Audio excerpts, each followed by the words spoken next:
వనమాలి. ఇప్పుడు స్వామి దివ్యమంగళ విగ్రహం వనమాలను ధరించినటువంటి వాడు. వనమాల అనే మాటకు అర్థం ఏంటి?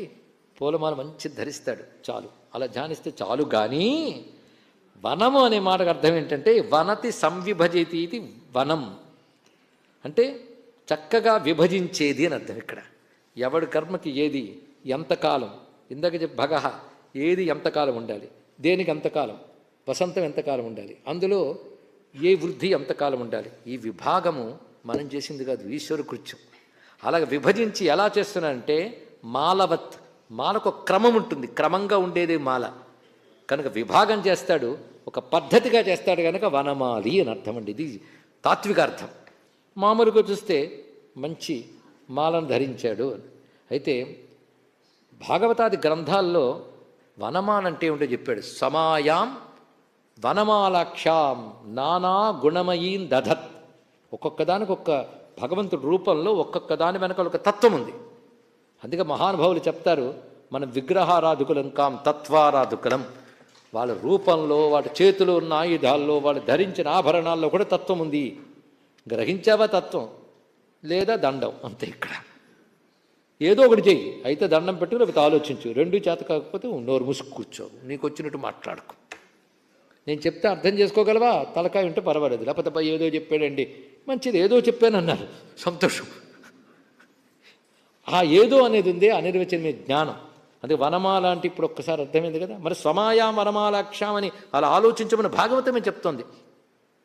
భగవానుడు నిజానికి నిర్గుణుడు, నిర్వికారుడు, కానీ జగత్తుని ధరించాడు మాల ధరించినట్లు.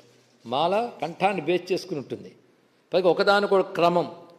ఆ క్రమంతో మాయా జ్ఞానా గుణమయి. మాయ 3 గుణాలు, సత్వరజస్తమో గుణాలు.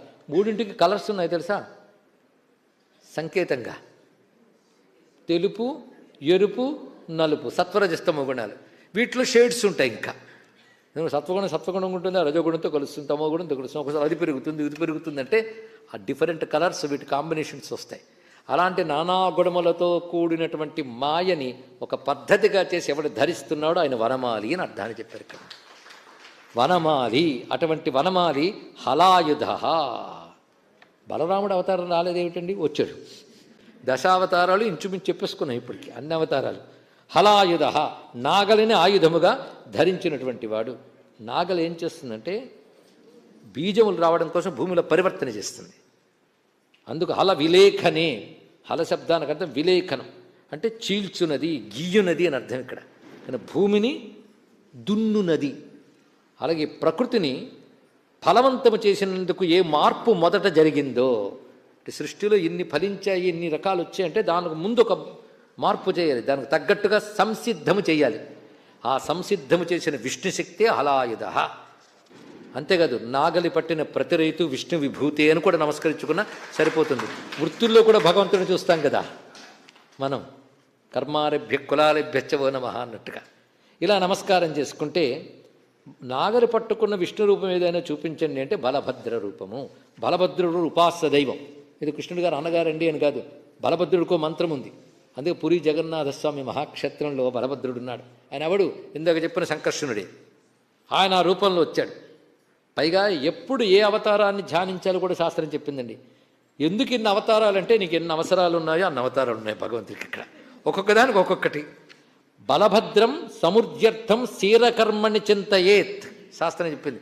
భూమిని దున్నే సమయంలో బలభద్రస్వామిని స్మరించినట్లయితే అది చక్కటి ఫలములు లభిస్తాయనండి. అందులో ఆయనకు నైపుణ్యం ఉంది. చూసారా, ఒక్కొక్క అవతారంలో అగ్రికల్చర్లో ఆయన గొప్ప స్పెషలిస్ట్.